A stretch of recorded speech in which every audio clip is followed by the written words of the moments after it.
पदारविन्दं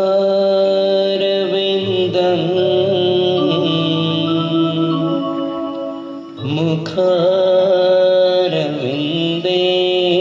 विनिवेशयन्तं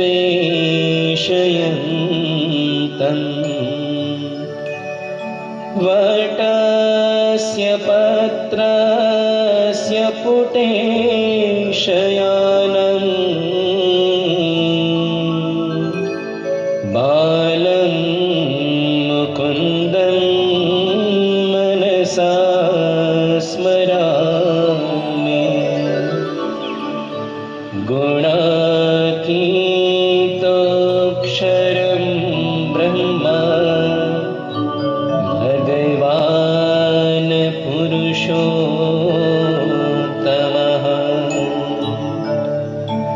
जनो जानन् इदं सत्यम्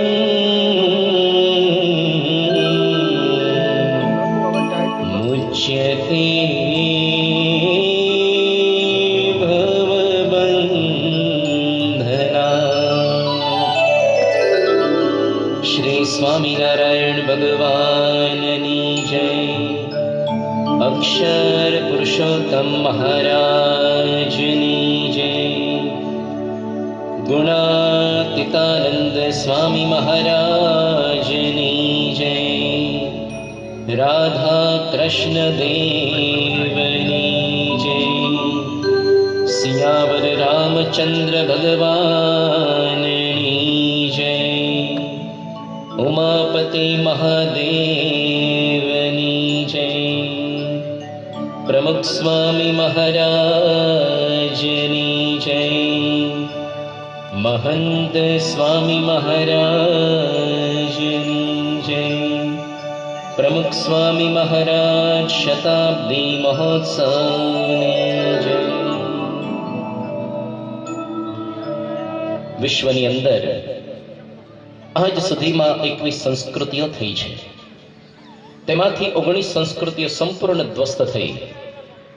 આજે કેવળ 2 સંસ્કૃતિઓ જીવંત છે.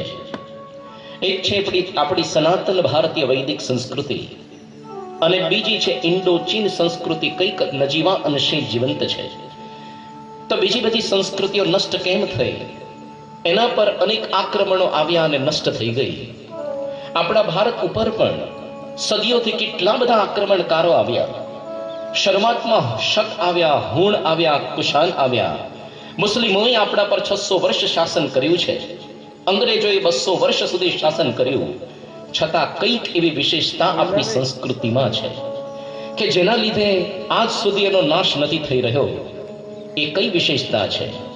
એક કવિ એક સુંદર કાવ્યની અંદર લખ્યું છે, यूनान मिस्र रोमा सब मिट गए जहां से। यूनान मिस्र रोमा सब मिट गए जहां से। अब तक रहा है बाकी नामो निशान हमारा हमारा। कुछ बात है कि हंसती मिटती नहीं हमारी। कुछ बात है कि हंसती मिटती नहीं हमारी।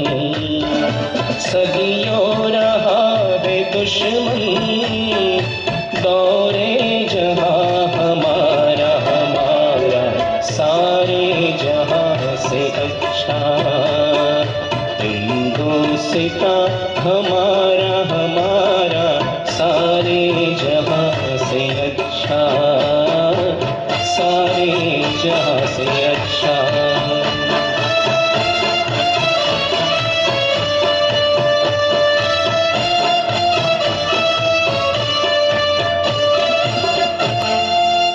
તો કઈ એવી વિશેષતા છે આપણી ભારતીય સનાતન સંસ્કૃતિમાં કે આટલા બધા આક્રમણો છતાં આજે પણ એવી અડીખમ ઊભી છે?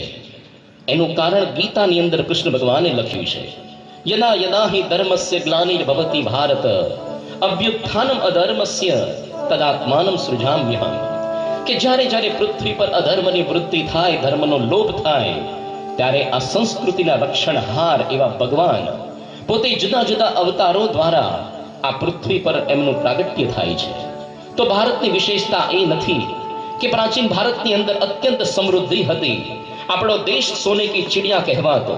અત્યારે જે લેબોરેટરીમાં સંશોધનો થઈ રહ્યા છે અને ભવિષ્યની અંદર થશે, એ બધા વૈજ્ઞાનિક આવિષ્કારો, ભલે આ બિન સાંપ્રદાયિક દેશની અંદર આપણને અસ્મિતાની વાતો નથી ભણાવાતી, પણ આ બધું ભારતમાં હતું. પણ ભારતની એ વિશેષતા નથી. ભારતની વિશેષતા એ છે કે આપણો દેશનો આત્મા અધ્યાત્મ છે. આપણો દેશ અવતારોનો દેશ છે. અવતારોએ સમય સમય પર આ પૃથ્વી પર પ્રગટ થયા અને ભારતની ભૂમિને તીર્થત્વ આપ્યું, લીલાઓ કરી. આ દેશ આચાર્યોનો દેશ છે. આચાર્યો આ દેશની અંદર આવ્યા, એમણે આપણને તત્વજ્ઞાન પીરસ્યું, શાસ્ત્રો બનાવ્યા. અને આ દેશ સંતો ભક્તોનો દેશ છે. આ સંતો ભક્તોએ ભક્તિનું આંદોલન જન જનના હૈયા સુધી પ્રસરાવ્યું.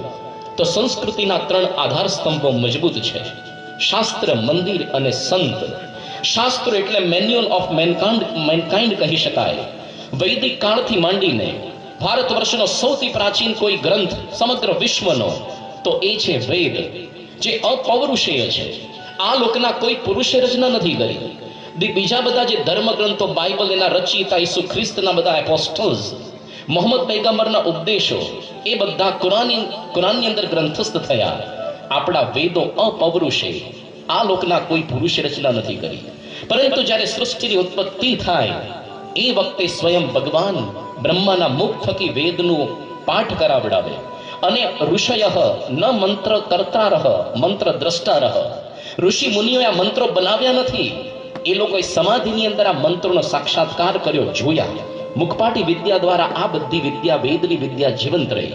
પછી વર્ષો પછી જ્યારે લિપિની શોધ થઈ, એ વખતે ભગવાન વેદવ્યાસજીએ આ વેદના 4 વિભાગ કર્યા, ગ્રંથસ્થ થયા. તો વેદ પછી આવ્યા ઉપનિષદ, ઇતિહાસ ગ્રંથો અને પુરાણ ગ્રંથો. આ સર્વ ગ્રંથોની અંદર ભારતમાં સર્વમાન્ય, સર્વગ્રાહ્ય અને બધાને રુચિકર જો કોઈ ગ્રંથ હોય તો એ છે શ્રીમદ ભાગવત પુરાણ ગ્રંથ. કારણ કે ભગવાન એવ ભાગવતમ, આ ભાગવતની અંદર ભગવાનના અવતારોની કથા છે, ભગવાનના ભક્તોની કથા છે. હમણાં આપણે સમગ્ર ચાણસ્મા નગરની અંદર આજે આખી પોથી યાત્રા કાઢી, તો આપણને લાગે પોથીને શું આટલું મહત્વ આપવાનું. એની શરૂઆત એક વખત કાશીથી થઈ હતી. સંત એકનાથ કરીને હતા, કાશીની અંદર એમણે ભાગવતની કથા કરી. પંડિતોએ મશ્કરી કરી કે ભાગવતની કથા શું કરવાની. એમને તો એવું લાગ્યું આની અંદર કઈ તત્વજ્ઞાન જેવું નથી. પણ જ્યારે એકનાથના મુખેથી જ્યારે ભાગવતની કથા એ લોકોએ સાંભળી છે અને ખબર પડી કે વૈદિક તત્વજ્ઞાન ને તેજસ્વી ભક્તિ તો ભાગવતમાં જ, એમને લાગ્યું આ પંડિત આવા મોટા એકનાથ, અરે એમની તો અમારે પાલકીમાં બેસાડીને નગર યાત્રા કાઢવી છે. એકનાથે કહ્યું કે હું તો મુનિમ કહેવા, આ ભાગવતનો મહિમા છે, હું તો ખાલી પોપટની જેમ બોલી ગયો. એટલે તમને ખરેખર જો અંતરમાં મહિમા હોય તો આ પોથીની નગર યાત્રા કાઢો. સૌથી પહેલા કાશીની અંદર આ પોથીની નગર યાત્રા નીકળી. ત્યારથી કોઈ પણ પારાયણની શરૂઆત થાય એના પહેલા આપણે પોથી યાત્રા કાઢીએ છીએ. આ કે વેવલા વેડા નથી, આ કળિયુગની અંદર આ ભક્તિ છે. આપણે તો આ ગ્રંથ, કેમ કે ભગવાનના મુખની વાણી, એને પણ આટલો બધો એનો મહિમા, એનો આદર આપણે કરીએ છીએ. તો આજથી 7 દિવસ આપણે ધન્ય ભાગી છીએ. અહીંયા જે સુંદર આ મંદિરની જગ્યા જેમણે લીધી, એ પરિવાર તરફથી આખું આયોજન થયું છે. રતિભાઈ, રમેશભાઈ, કાંતિભાઈ, ખૂબ ખૂબ એના ધન્યવાદ આપવા પડે. કારણ કે ધંધા વ્યવહાર છોડીને લગભગ મહિનાથી તો એક ભાઈ તો અહીંયા મહિનાથી વ્યવસ્થામાં છે. આ કંઈ એમનામ થતું નથી. આજે ઇન્ટરનેટના જમાના છે. આજના છોકરા મોબાઈલ સિવાય કશું સાંભળતા નથી, જોતા નથી. એ સમયની અંદર તમે બધા આટલા તડકાની અંદર આવીને બેઠા બપોરિયું કાઢીને, બાકી શાંતિથી ટીવી સામે ન બેસી રહીએ, તમને પણ ખરેખર ધન્યવાદ કહેવાય. તો પહેલા દિવસે આવે, છેલ્લા દિવસ સુધી આવવું પડે. 7 દિવસ સુધી આપણા ઘરની અંદર આ ભાગવત ભાગીરથીમાં સ્નાન કરવાનો લાભ પ્રાપ્ત થવાનો છે. અરે લોકો પ્રયાગની અંદર ત્યાં ગંગામાં સ્નાન કરવા જશે. એક લગભગ 1.5 મહિના સુધી આ અર્ધકુંભ મેળો ચાલશે. 15 કરોડ જેટલા લોકો ત્યાં આવશે. બધા 2500 કરોડનું આયોજન આખું છે. આજે તો આપણા ઘેર આંગણે આ ભક્તિ ગંગા, એનો લાભ 7 દિવસ સુધી આપણને પ્રાપ્ત થશે. ક્યારેક એવું હોય કે દૂર દૂર વાળા આવીને લાભ લઈ જાય ગંગામાં, પણ એના કાંઠે રહેનારો તે ડૂબકી જ ન મારી હોય, કોરો ધાકોર જ રહ્યો હોય. તો આપણે બધા અહીંયા બેઠા છીએ, આપણે કોરા ધાકોર ન રહી જઈએ અને 40માના બીજા જે હજી નથી આવે ન રહી જાય એની જવાબદારી આપણી રહેશે. ક્યારેક બહુ મફતમાં મળી જાય એનો આપણને મહિમા નથી હોતો, પણ જો અહીંયા રૂપિયા લેવામાં આવે તો એનો મહિમા સમજાય. પરદેશની અંદર ડોક્ટર દીપક ચોપડા 1 કલાક ખાલી મોટિવેશનલ પ્રવચન કરે તો $35,000 લેતા હોય છે. 2004 નો આંકડો, 2004 નો 1 કલાક પ્રવચનના $35,000. બોલવાની શું વાતો, બધી આપણા જ ગ્રંથોના તત્વો બધા ઇંગ્લિશમાં બોલવાના. આ મફતમાં મળે એટલે ક્યારેક મહિમા આપણને નથી હોતો. તો શ્રીમદ ભાગવત પુરાણ જે ગ્રંથ છે એનો શરૂઆતના ભાગની અંદર ભાગવત મહાત્મ્યનો એક સ્કંદ છે. આ સ્કંદ એટલા માટે છે કારણ કે આપણને પ્રતીતિ આવે કે કેવો જબરજસ્ત આ ભાગવતનો મહિમા બને છે. એવું કે જ્યારે સુખદેવજી આ પરીક્ષિતને ભાગવતની કથા પૃથ્વી લોક પર કરી રહ્યા હતા એ વખતે સ્વર્ગ લોકમાંથી દેવતાઓ અમૃતનો કુંભ લઈને પોતે આવી રહ્યા છે અને પોતે કંઈક સોદો કરવા માંગે છે. કેમ સોદો કરવો હતો ને કેમ એ લોકોની આવી ઈચ્છા થઈ એ સાંભળતા પહેલા થોડોક સ્વર્ગ લોકનું વર્ણન આપણા શાસ્ત્રમાં કેવું છે સાંભળવું પડે.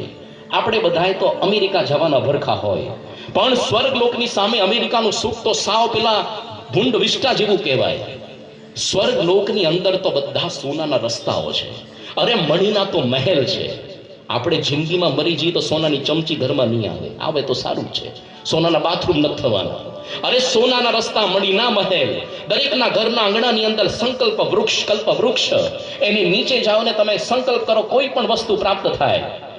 સંકલ્પ વૃક્ષની નીચે તો ચાલીને જવું પડે, પરંતુ દરેકની પાસે ચિંતામણી, પારસમણી એટલે સ્પર્શમણી, લોઢાને અડાડો ને કંચન થાય.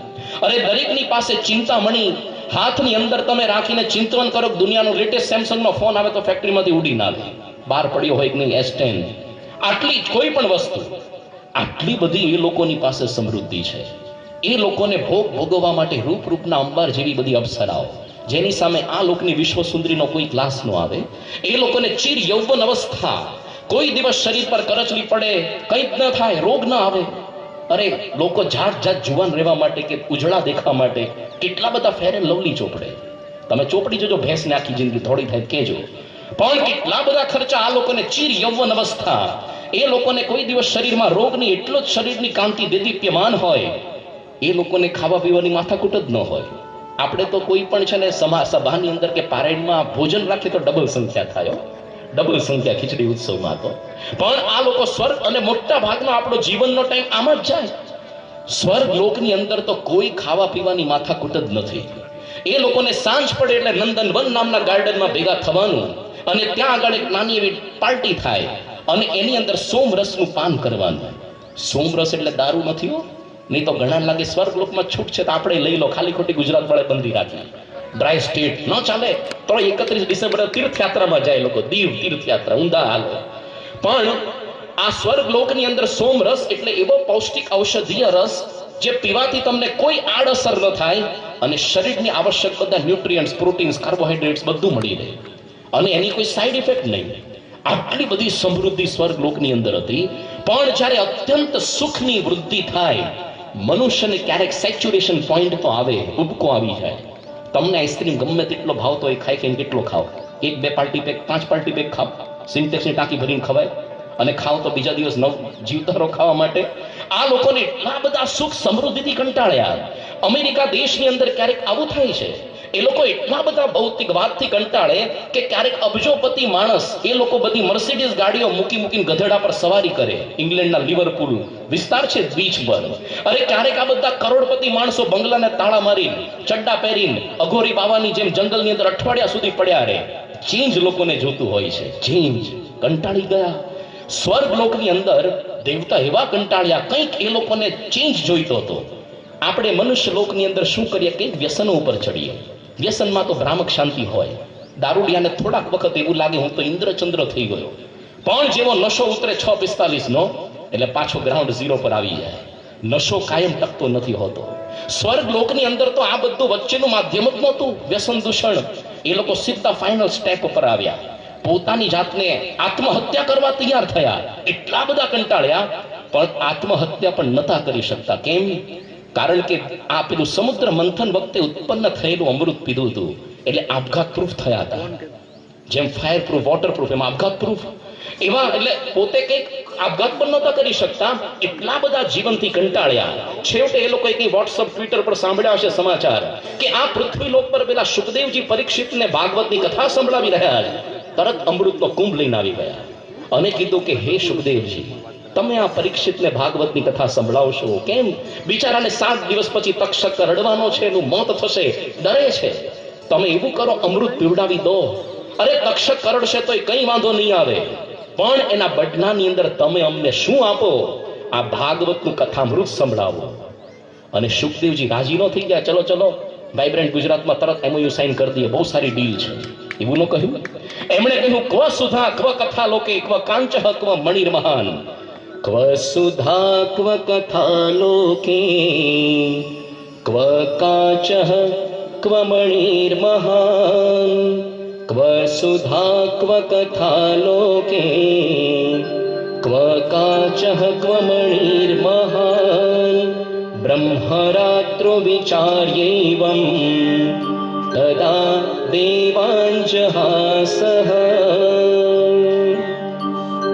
સુખદેવજીએ દેવતાઓને કહ્યું છે કે ક્યાં તમારા કાચના કટકા જેવું અમૃત કાંચ અને એની સામે ક્યાં મોટી મણી જેવી કથા.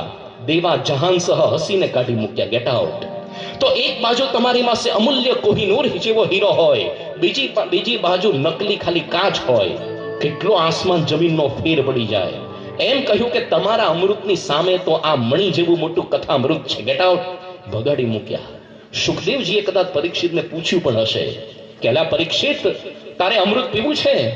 અને પરીક્ષિતે પૂછ્યું પણ હોવું જોઈએ કે સુખદેવજી આનાથી શું થશે? કે આનાથી બસ તો અમરત્વ પ્રાપ્ત કરીશ, દીર્ઘજીવી થઈશ.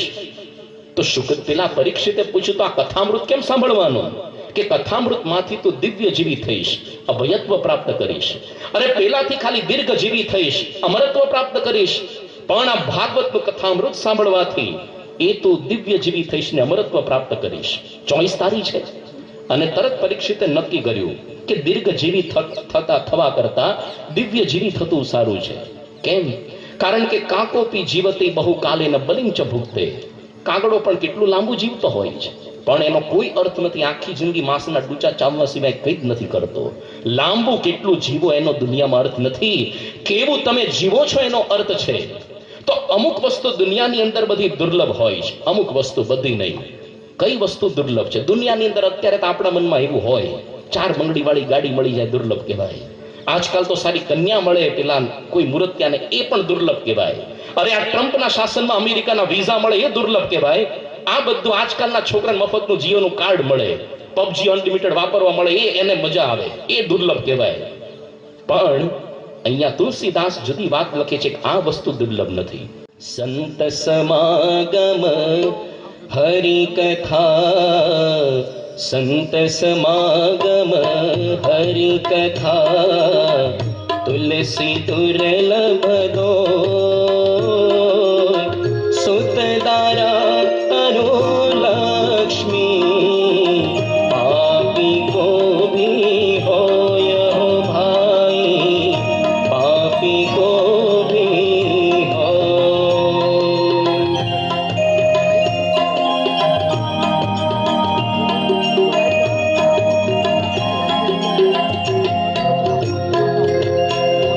તુલસીદાસજી કહે છે કે સુત દારા અરુ લક્ષ્મી તો પાપીના ઘરમાં પણ હોય. સુત એટલે કે પુત્રો, દારા એટલે દારા સિંહની પણ પત્ની, અને લક્ષ્મી અરે પેલા પાપી જીવો હોય છે બધા. આતંકવાદીઓના ઘરની અંદર પણ કેટલા હોય છે પત્નીઓ, એ લોકોને પણ દીકરા હોય, પૈસા હોય. પણ તુલસી દુર્લભ દોય. સંત સમાગમ હરિ કથા, સંતોનો, સાચા સંતનો સમાગમ. બાકી તો શ્રાવણ માસની અંદર ઘણા બધા ફૂટી નીકળે આવા ભગવા કપડા લઈને, એવા નહીં. સાચા સંત, અને એવા જે સાચા સંતના મુખમાંથી જે વાણી ઝરે એ જ સાચું ભાગવત કથામૃત કહેવાતું હોય છે. આ ભગવાનના સંતના મુખ થકી ઝરેલી જે વાણી, સાચું જે અમૃત, એનાથી કેવો ફેરફાર થાય. આપણા શરીરના બાહ્ય અવયવમાં ફેરફાર ન થાય, પણ આંતરિક આખું કલેવર બદલાય. બ્રહ્મ સ્વરૂપ યોગીજી મહારાજ, પ્રમુખ સાંઈ મહારાજના ગુરુ પોતે બૌદ્ધ કથા કહેતા. એક વખત ચલો ચાણસમાં જેવું ગામ હતું, એની અંદર એક ભરવાડ રહેતા હતા. 1000 જેટલા ઘેટા બકરા એની પાસે હતા. એમાંથી એક બકરીનું નામ એને કાટવી રાખ્યું હતું. 1000ના ટોળામાંથી દૂરથી બુંદ સૃષ્ટિમાંથી આપણો નાદ સૃષ્ટિનો દેહ બંધાઈ જાય. એટલા માટે ગુણાતીતાનંદ સ્વામીએ પોતાની વાતોની મહત્તાની શું વાતો કરી છે. સ્વામી એક વખત બોલ્યા કે બેઠા હતા જુનાગઢ સભા મંડપમાં ગુણાતીતાનંદ સ્વામી, અને એક સંતની પાસે કહ્યું જો પેલું અમૃત લાવો. સંત કે સ્વામી અમૃત તો દેવલોકમાં હોય, અહીંયા ક્યાંથી હોય? સ્વામી કે એવા બધા અમૃતની વાત નથી, આ ભગવાનનું વચન રૂપી અમૃત. ભગવાન સ્વામિનારાયણ જે સ્વમુખે જે ઉપદેશ આપ્યો છે ને એમની હયાતીમાં લખાયો, દુનિયામાં કોઈ એવો ગ્રંથ નથી જે તે ઈષ્ટદેવની હયાતીમાં જ લખાયો હોય. ભગવાન સ્વયં બોલતા ને એની સામે 4 સંતો લખતા, એ ગ્રંથસ્થ જે થયા એમના ઉપદેશોને વચનામૃત કહેવાય. ત્યારે સ્વામી બોલ્યા કે આ વચનામૃતની અંદર જે જ્ઞાન છે એના થકી જન્મ મરણ થકી પર થવાય. બાકી તો સ્વર્ગ લોકની અંદર દેવતાઓ પણ જ્યારે પુણ્ય પૂરું થશે, ક્ષીણે પુણ્ય મૃત્યુ લોકે વિશંતિ દેવાહા, તો આ તો કઈ વાતું છે, આ તો અમૃત છે એવું સ્વામી કહેતા. અરે આ વાતોમાંથી કેવું થશે? બ્રહ્મરૂપ થવાશે, બાળ જોબન ને વૃદ્ધ 3 પ્રકારની સ્ત્રીઓ, કચરો ને કંચન, આ સર્વ સરખું થઈ જશે, કાંઈ દીઠું નહીં ગમે એવું થશે. ત્યારે કોકે પૂછ્યું સ્વામી કહો છો થતું કેમ નથી? સ્વામી કે આ વાત કેમ નથી થતું? કારણ કે આજે આંબો વાવીને કાલે કેમનો ઉભો થાય, પણ એનો આંબો 10 વર્ષનો થાય પછી કેરીનું ફળ આવે, એમ ધીરે ધીરે બધું થતું હોય છે.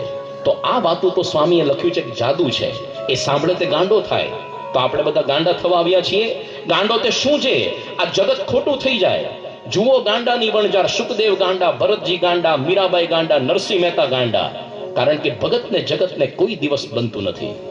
જે વ્યક્તિ ભગવાનના માર્ગે ચાલે, ભક્તિ ભજન કરે, તો જગત એવું માને કે આ માણસ ગાંડો થયો. પણ ગુણાતીતાનંદ સ્વામી કહે છે ભગવાનના માર્ગે તો ગાંડા થવું. ગાંડા એટલે શું છે? જગત ખોટું થઈ જાય પછી દુનિયામાં એને ગાંડો કોણ કહે? સ્વામીએ લખ્યું છે કરોડ રૂપિયા આપતા પણ આવી વાતો મળે નહીં. આપણને તો મફત મળ્યું છે એટલે બહુ એનો મહિમા ન હોય. પણ સ્વામીએ કહ્યું છે કે તમારી પાસે સોનાના ખોરડા હોય, અરે જિંદગીભર મહેનત કરો તો ચમચી નથી થવાની. સોનાના ખોરડા હોય એ બાળીના વાતો સાંભળજો. સ્વામીએ લખ્યું એક વખત રોટલા તો ખાવા મળે છે, પણ કદાચ ન મળે તો રાંધેલું અન્ન માગી ખાઈને વાતો સાંભળજો. અને કદાચ એ પણ ન મળે તો કાચા દાણા ખાઈને પણ સમાગમ કરજો. નીકર ઉપવાસ કરીને પણ સમાગમ કરી લેજો, અથવા લીમડો ખાઈને. છેલ્લે તો સ્વામી કીધું વાયુ ભરખીને પણ આ સમાગમ કરી લેવા જેવો છે. ટૂંકની અંદર ભગવાન કે સંતના મુખ થકી જે વાણી નીકળે એને જ સાચું અમૃત કહેવાતું હોય છે. સંસ્કૃતના એક સુભાષિતની અંદર લખ્યું છે અબ્ધો વિધો વધુ મુખે ફણી નામ નિવાસે,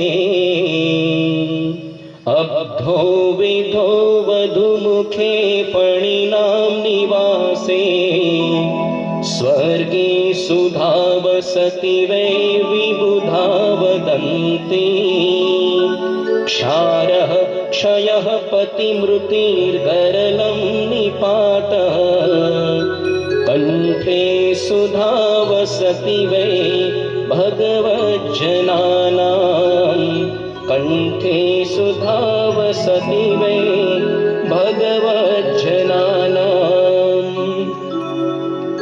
સંસ્કૃતના સુભાષિતની અંદર લખ્યું છે કે ઘણા લોકો અમૃતની કલ્પના કરે છે કે ક્યાં ક્યાં અમૃત વસ્યું છે. અબધો એટલે ઘણા કે છે કે ભાઈ આ છે ને આ સમુદ્રની અંદર અમૃત છે. ઘણા કે છે વિધો એટલે કે આ ચંદ્રની અંદર અમૃત રહેલું છે. ઘણા કે છે વધુ મુખે સ્ત્રીના મુખની અંદર અમૃત છે. ફણી નામ નિવાસે મણિધર ફેણવાળો નાગ હોય એની અંદર ઘણા લોકો કે છે કે અમૃત છે. સ્વર્ગે સુધા વસતી કદાચ સ્વર્ગ લોકની અંદર ઘણા માને છે.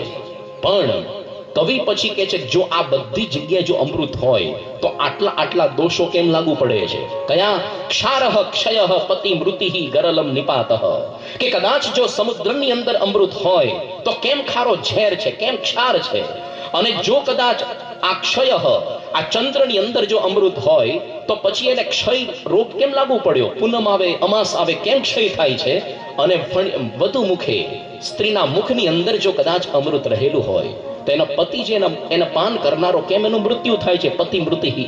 જો કદાચ સર્પ આ મણિધર સર્પની અંદર અમૃત હોય તો ગરલમ એમાં વિષ કેમ રહે? નાબૂદ થઈ જવું જોઈએ ને.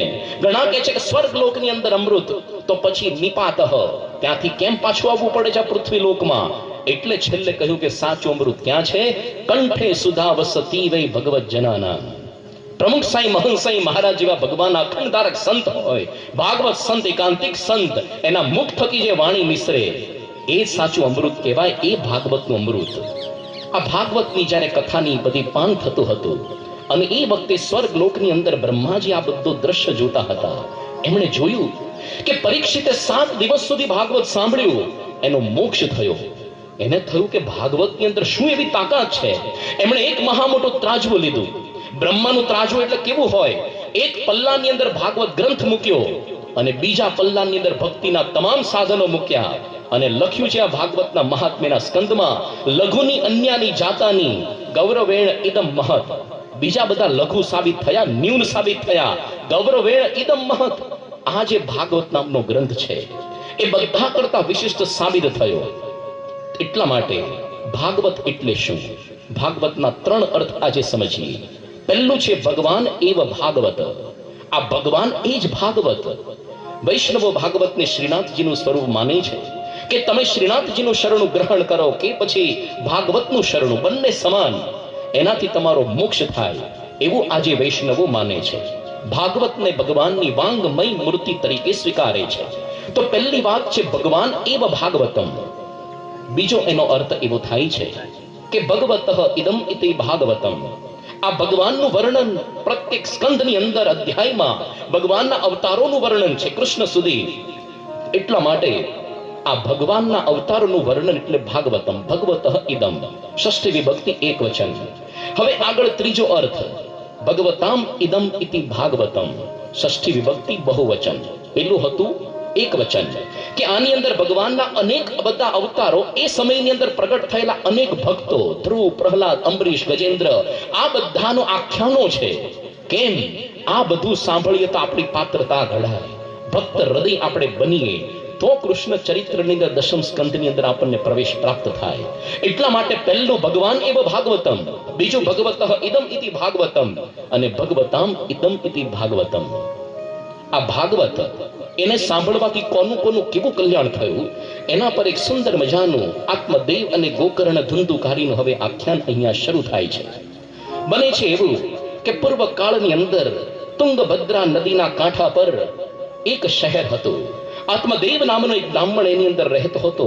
એનું સ્ત્રીનું નામ હતું ધુંધુલી. અને આ ધુંધુલીના સ્વભાવ એવા વિચિત્ર હતા, અત્યંત ક્રૂર હતી, બહુ બોલકી હતી, પોતે લોભી હતી અને કંજિયા કંકાસ કરનારી હતી. આ કેવળ એક ધુંધુલીની વાત નથી હોતી, ઘરો ઘર આજે ધુંધુલીઓ હોય છે. તમને બધાનો વધારે અનુભવ હોય. સંસ્કૃતની અંદર આના સ્વભાવોનું વર્ણન કર્યું છે. પહેલું કહ્યું કે સ્વ વાક્ય સ્થાપિકા, પોતાનો એકડો સાચો રાખવો, આવું બોલનારી. એક વખત એવું થયું, ચાણસમાં જેવું ગામ હતું, પાંચા પટેલ કરીને ખેડૂત રહેતા. એની પત્નીનું નામ હતું ફુલીબાઈ. હવે એક વખત પેલી ફુલીબાઈ દૂર ગામથી દૂર પેલો નદી કાંઠે પાણી ભરવા ગઈ અને ત્યાં આગળ પરદેશી બધી ભેંસોનું ખાંડું ત્યાં આવ્યું હતું. આને એક ભેંસ બહુ ગમી ગઈ. પાછી પોતાના ઘરની અંદર આવી છે.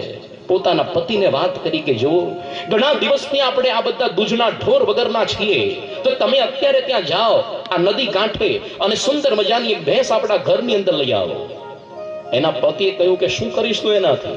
અરે એનું સુંદર મજાનું દૂધ આવશે, એની જે છાશ બનશે ઘાટી ઘાટી, જો મારા ભાઈના દીકરાની આંખો કેવી ઊંડી ઊંડી જતી રહી છે, કેટલા દિવસથી છાશ વગરના, માખણ વગરના જ એને હું ખવડાવીશ, કે તાજા માજા કરીશ.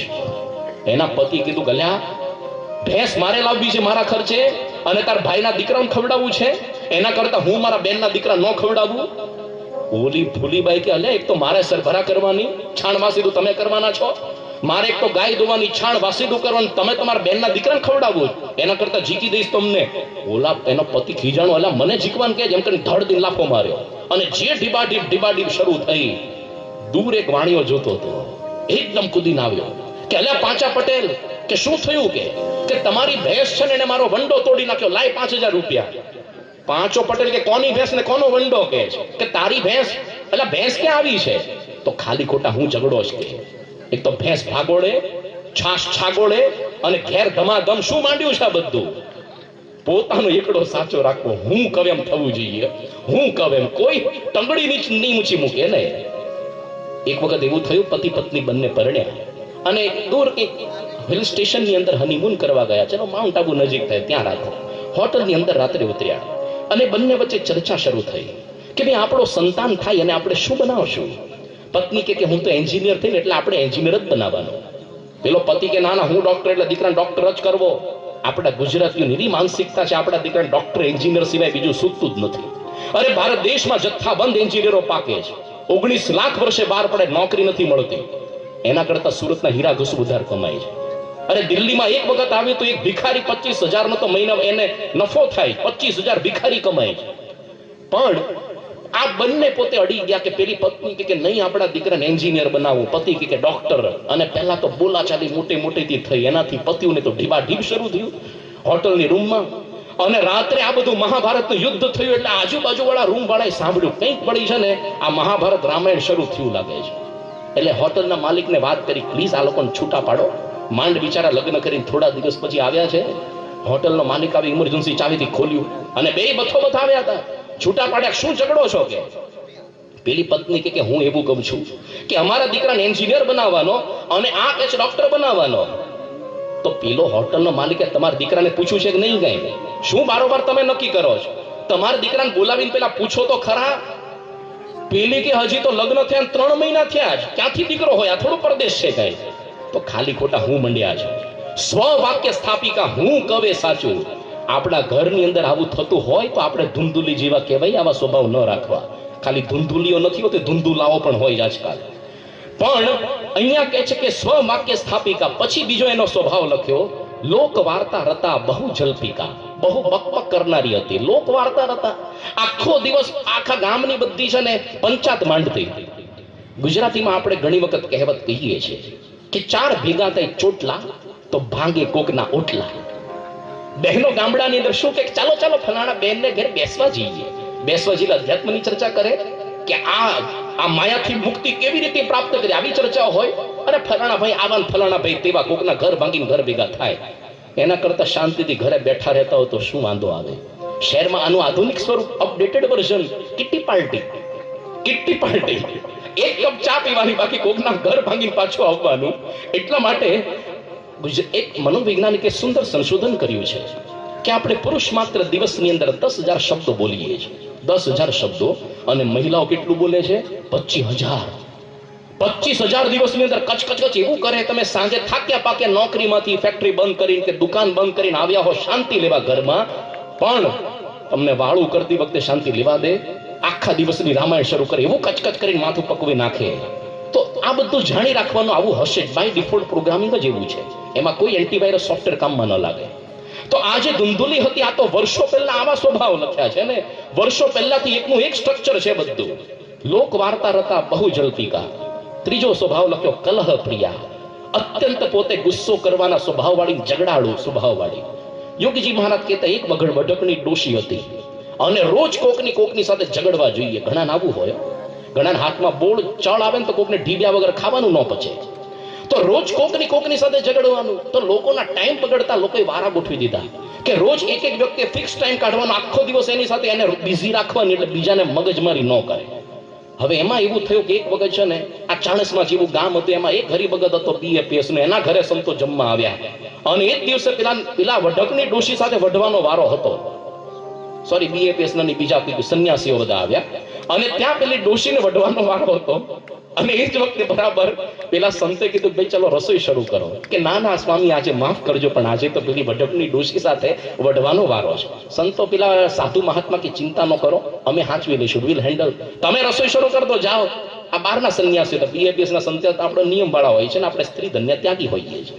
એટલે બે સંતો બેઠા ઉઠલે અને ઓલી 7 વાગ્યામાં આવી બૂમ પાડતી ક્યાં ગયો કે છે, કેમ હજી બહાર નીકળ્યો નહીં ઘરની બહાર, આજે તારો વારો જ કે છે. અને ત્યાં બે મહાત્મા દીઠા પબડા જેવા ખાઈ પીને થયા હતા. એટલે આની સાથે ચોંટી પુલાન ભૂલી ગઈ.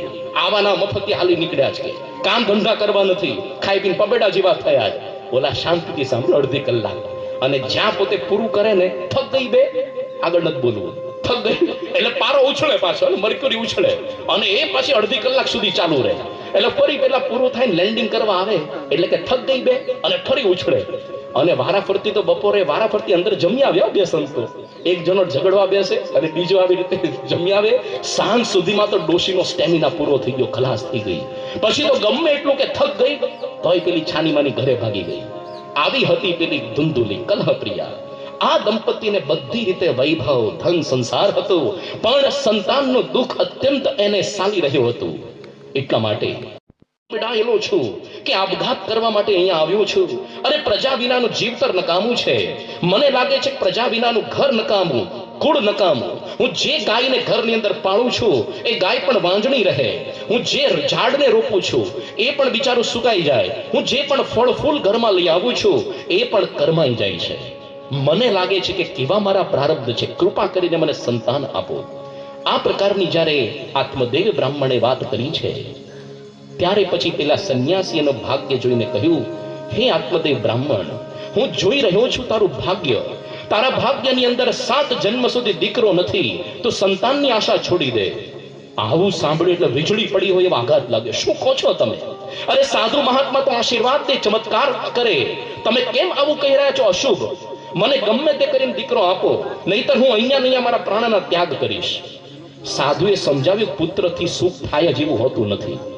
તમે જો આપણે પણ સમજી રાખવું, ક્યારેક ન થાય તો પુત્ર થકી દરેક સુખી થાય એવું નથી. અરે દશરથ રાજાને 4 દીકરાઓ હતા, પણ જ્યારે ધામમાં ગયા એક પણ પોતે હાજર નતા રહી શક્યા. પોતા થકી જ વનવાસની આજ્ઞા રામને અપાઈથી લક્ષ્મણની સાથે ગયા. ભરત શત્રુઘ્ન મામાના ઘરની અંદર હતા. તુલસીદાસ મીરાબાઈને ક્યાં પુત્ર હતા, છતાં પણ આજે અમર થઈ ગયા. ક્યારેક હોય છતાં પરદેશ હોય તો છેલ્લે અગ્નિ સંસ્કારમાં આવી નથી શકતા હોતા. અરે રૂપિયા આપીને જતા રહે ચરોતરમાં, અમારો ડોસો મરી જાય તો સળગાવી નાખજો, આવશું નિયમે ટાઈમ નથી. શાસ્ત્રીજી મહારાજના વખતની અંદર અમદાવાદમાં બબુ કાકા હતા, નિસંતાન હતા. કોક ક્યારેક પૂછે કે બબુ કાકા, તમને આ દુઃખ નથી થતું? અરે તમે નિસંતાન છો છતાં કેમ દુઃખ નહીં? અરે કે મારે 3 દીકરા જેવું માનો ને, પણ 3 પરદેશ છે. આવું માનીએ સાંખ્ય જ્ઞાન તો શું વાંધો છે? પણ ઘણા લોકો માને નહીં, પુત્ર તો હોવો જ જોઈએ. કેમ? કારણ કે પુમ નામના નરકાત ત્રાયતે ઇતિ પુત્ર. પુમ નામના નરકથી જે આપણને છોડાવે ને પુત્ર કહેવાય. એ ખરેખર જો સુપુત્ર હોય તો પુમ નામના નરકથી છોડાવે. બાકી જો કપાતર પાક્યો હોય તો સ્વર્ગ લોકમાંથી નરકમાં પાછો ખેંચી લાવે. એટલા માટે કુપુત્ર દુઃખદાયક. દી વાળે તે દીકરો અને છો કરે તે છોકરો. આજકાલના દીકરા એક દિવસ વર્ષની અંદર ફાધર્સ ડે, મધર્સ ડે ઉજવનારા હોય. એક દિવસ ખાલી વોટ્સઅપ પર મેસેજ મોકલવાનો, બાકી આખી જિંદગી આખું વર્ષ યાદ નહીં કરવાના. આત્મદેવને આ બ્રાહ્મણ સમજાવી રહ્યા છે. જો બ્રાહ્મણ આત્મદેવને પેલા સંન્યાસી કે ખરેખર જો પુત્રની અંદર સુખ એવું નથી અને તો હઠથી મેળવવાની જો ઈચ્છા રાખીશ તો એનાથી તને સુખ નહીં મળે, તારો આગ્રહ મૂકી દે. પણ પછી આત્મદેવ બ્રાહ્મણ પોતે માનતો નથી. એટલા માટે સંન્યાસી હવે એને પુત્ર પ્રાપ્તિનું ફળ આપ્યું છે અને કીધું છે કે તારી સ્ત્રીને તો ખવડાવજે અને તેને એક સુંદર પુત્ર થશે, પણ એ તારી સ્ત્રીએ 1 વર્ષ સુધી આ વ્રત પાલન કરવું પડશે. કેવું? સત્ય, પવિત્રતા, દયા, દાન, 1 વખત જમવાનું, આ બધા નિયમો પાળવા પડશે. આત્મદેવ બ્રાહ્મણ પોતે પુત્ર પ્રાપ્તિનું ફળ લઈને તુરંત ઘેર ગયો છે. પોતાની પત્ની જે કુટિલ સ્વભાવની હતી ધુંધુલી, એને આપ્યું કે તું ખા. એને પછી કીધું કે પછી પેલી પત્ની એટલી મૂંઝાઈ, અલા 1 વર્ષ સુધી આ બધું પાલન કરવાનું વ્રત, એને તો મોક્ષ કરવાની ઈચ્છા હતી. એટલે પોતે રડતા રડતા પોતાની સખી પાસે ગઈ કે સખી, મને અત્યંત ચિંતા થાય છે. કેમ? મારા પતિએ મને પુત્ર પ્રાપ્તિનું ફળ આપ્યું અને હું ખાઈશ અને પેટની અંદર ગર્ભ રહેશે, એનાથી મારું પેટ વધી જશે તો કંઈ ખવાશે પીવાશે નહીં, પછી અશક્તિ આવી જશે તો પછી ઘરનું કામ ક્યાંથી કરી શકીશ? અને નસીબ જોગે ક્યાંક કદાચ વળી લૂંટારા ગામ પર ચડી આવશે તો ગર્ભિણી સ્ત્રી આટલું ભારે શરીરથી કેમની ભાગી શકશે? અને પ્રસવ વેળાએ તો કદાચ ગર્ભ આડો થઈ જશે તો મરણ થવાનું છે. આમે પ્રસવ વેળાએ તો ભયંકર વેદના. હું સુકુમાર સ્ત્રી ક્યાંથી આવું સહન કરી શકીશ?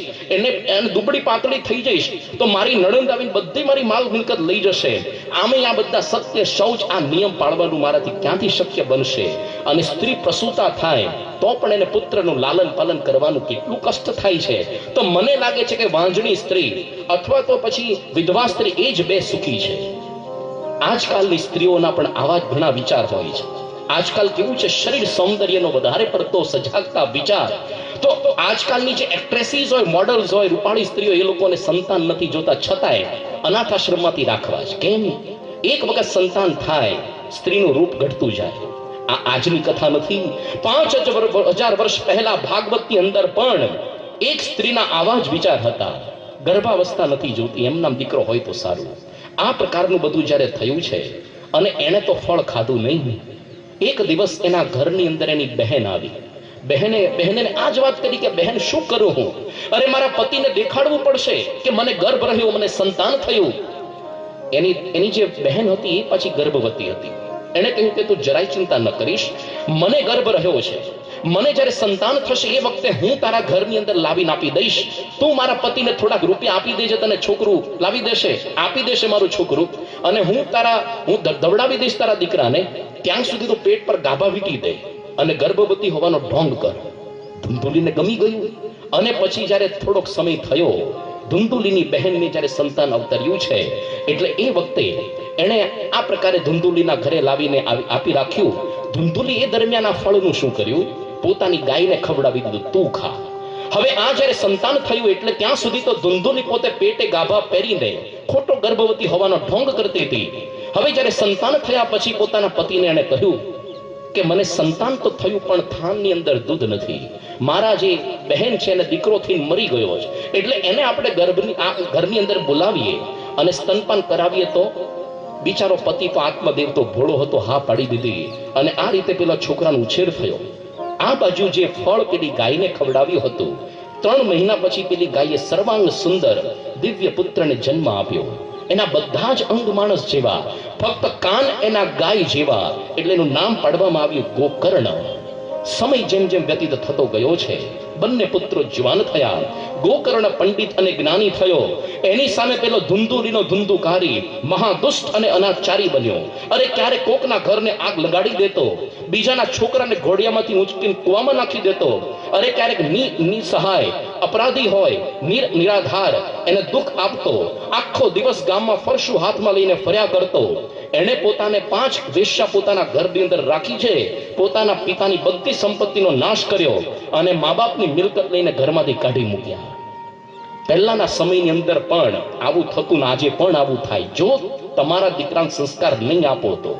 પ્રમુખ સાંઈ મહારાજ એટલે કહે છે કે જો તમે સંતતિ નહીં સાચવો તો તમારે સંપત્તિ અને સંતતિ બંને ગુમાવવાનો વારો આવશે. આ કોઈ સામાન્ય વ્યક્તિ નથી બોલતા, જેને સમાજનું ચિત્ર જાણ્યું છે. અરે દેશ પરદેશની અંદર કેટલા મા બાપના પ્રશ્નો, કેટલાક દીકરાઓના પ્રશ્નો બધા સાંભળ્યા છે. પછી પોતે અનુભવનો અર્ક કહે છે કે ખાલી મિલકતની પાછળ દોડ્યા ન કરો. ખાલી એવું ધ્યાન ન રાખો કે અમારી દીકરી બસ બીએડ થઈ ગઈ, અમારી દીકરીએ હોમ સાયન્સ કરી દીધું એટલે સારો મૂર્તિઓ મળી જશે, અમારા દીકરો પરદેશ સેટલ થઈ ગયો કે સુરત કમાવા ગયો, બેલ્જિયમ ગયો, એન્ટવર્પ ગયો, એટલાથી ખાલી નહીં પતે. જો સંસ્કાર નહીં આપો તો કરોડ રૂપિયા ભેગા કર્યા હશે, એક જ રાતમાં કરોડપતિમાંથી રોડપતિ થશે. સંસ્કાર આપવા એ માતા પિતાની ફરજ છે. પણ હવે આ બધું બન્યું નહીં. અહીંયા ધુંધુકારી એવો મહાવિચિત્ર પાક્યો છે. આત્મદેવ તો આ દુઃખથી એટલો રડવા લાગ્યો, આપઘાત કરવા તૈયાર થયો છે.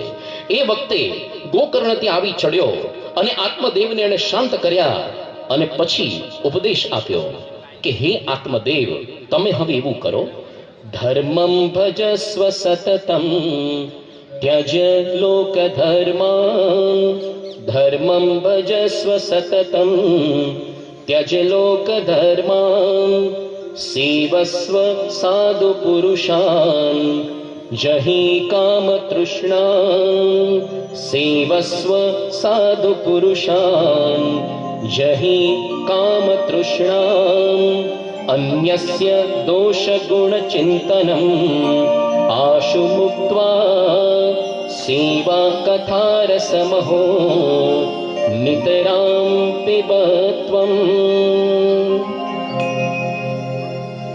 ગોકર્ણ જે પોતે સંસ્કારી પુત્ર હતો, એના પિતા આત્મદેવને ઉપદેશ આપી રહ્યો છે કે હે પિતા, તમે ચિંતા ન કરો, ધર્મનું પાલન કરો, ધર્મ ભજસ્વ.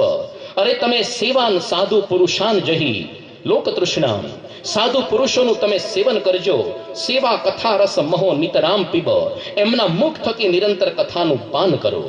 સંત સમાગમની વાત આપણે છેલ્લા દિવસે વાત કરશું. સમગ્ર ભાગવતનો સાર છે સંત. એક પણ ભાગવતનું સ્કંદ એવો નથી જ્યાં સંતની વાત, એનો મહિમા, એના સમાગમ, સંતનો પ્રસંગ, આ બધી વાતો ન આવતી હોય. તો ગોકર્ણની વાત સાંભળીને આત્મદેવ મનને સ્થિર કર્યું છે.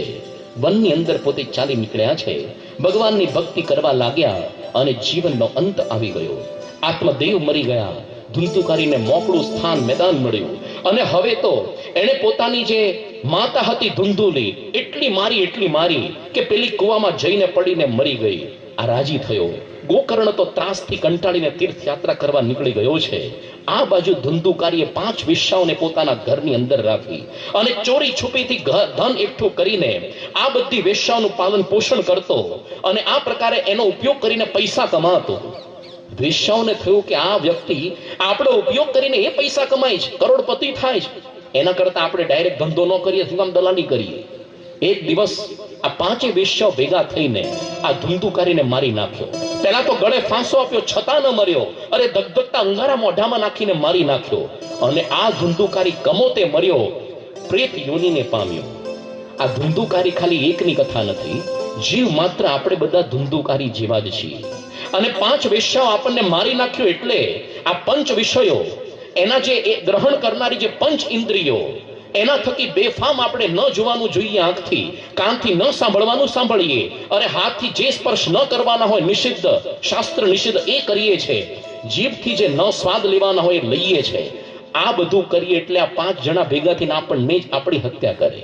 આપણને એવું લાગે કે આપણે ભોગ ભોગવીએ જ ખોટી વાત છે. ભોગા ન ભુક્તા વયમ એવ ભુક્તા તપો ન તપ્તમ